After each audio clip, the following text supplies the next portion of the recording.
certains ont eu déjà, on va dire, l'apport financier, on va dire Marseille par exemple, avant même de revenir au sommet. Et d'autres ont fait une démarche un peu forcée de passer par le jeu pour reséduire et peut-être attirer des gens. C'est-à-dire Nantes, peut-être, qui à mon avis, si Conceição est bon avec ses dirigeants, va obtenir des joueurs. C'est-à-dire Nice, qui a d'abord montré pas mal de choses sur le terrain et qui a séduit, bon peut-être il y a d'autres raisons aussi économiques. Et je vois effectivement des choses bien parce que dans ceux qui ne sont pas encore dans le top 3, les vrais gros historiques que j'avais quand j'étais petit, c'est-à-dire Saint-Étienne, par exemple Bordeaux et Nantes, eh ben, il y a un truc qui se passe, c'est que Bordeaux a pris Gourvenec après des années d'errance sur le choix des entraîneurs. Nantes, on en a parlé quand c'est Sao. Et Saint-Étienne vient donc, non pas que je dénigre le travail de Galtier, mais on en a beaucoup parlé, vient donc d'essayer de tourner la page pour peut-être avoir une nouvelle ampleur, un nouveau jeu, pour faire plaisir à des supporters qui en ont marre. Et je me dis qu'ils sont aussi dans cette logique-là.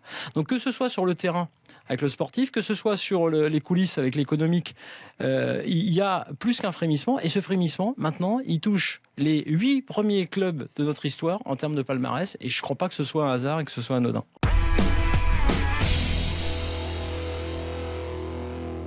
À une époque, dans ce club, il y avait des joueurs élégants comme Juninho, évidemment. C'est le mec à qui on pense en premier.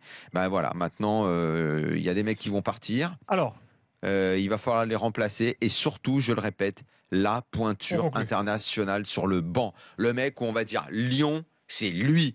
Lyon, c'est cette gueule, c'est sur le banc. Lyon, ça doit pas être le président qui vient faire ses petites déclats pourris devant les caméras. Ça va être le mec qui est là. Quand on a parlé de Nice cette année, c'était Favre. Quand on l'écoutait, c'était extraordinaire. Quand on regardait son équipe, c'était bien.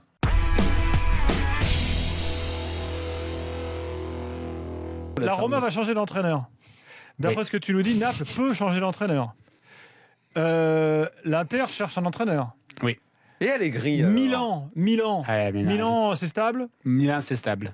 Et la Juve, la Fiorentina n'a pas changé d'entraîneur. Tous les clubs italiens changent d'entraîneur, c'est incroyable. On les change souvent, nous. Allez, ils descendent, mais ils vont forcément changer d'entraîneur. Parce qu'on a tellement de bons entraîneurs, et on les voit cette année sur tous les championnats. C'est une instabilité chronique, par ailleurs. Oui, mais parce que tu commences... Quand tu es habitué à gérer la pression en Italie, et tu passes d'un club à l'autre, et tu risques d'être viré chaque 2 jours, chaque 2 journées. Florent, il est encore sur Shark, machin. Alors, il paraît qu'il va arrêter 2 parce qu'il y en a 5.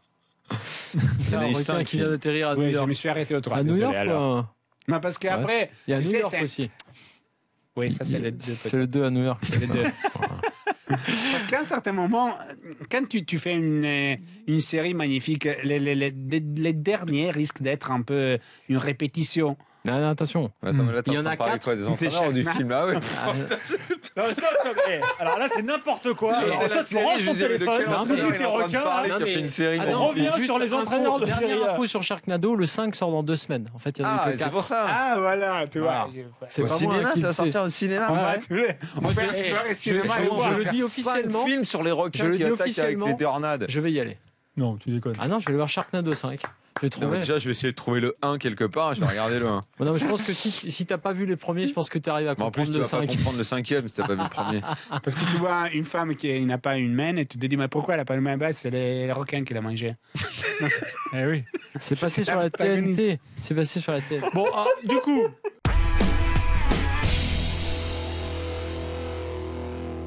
Je ne sais pas si on aura le temps de le faire. On a été un peu les premiers ici à évoquer le départ de Favre de Nice, qui va très certainement arriver parce que ça va plus du tout. Il y a limite crise à Nice. Il y a donc 3-3 entre Chelsea et Watford, d'égalisation à l'instant. Voilà.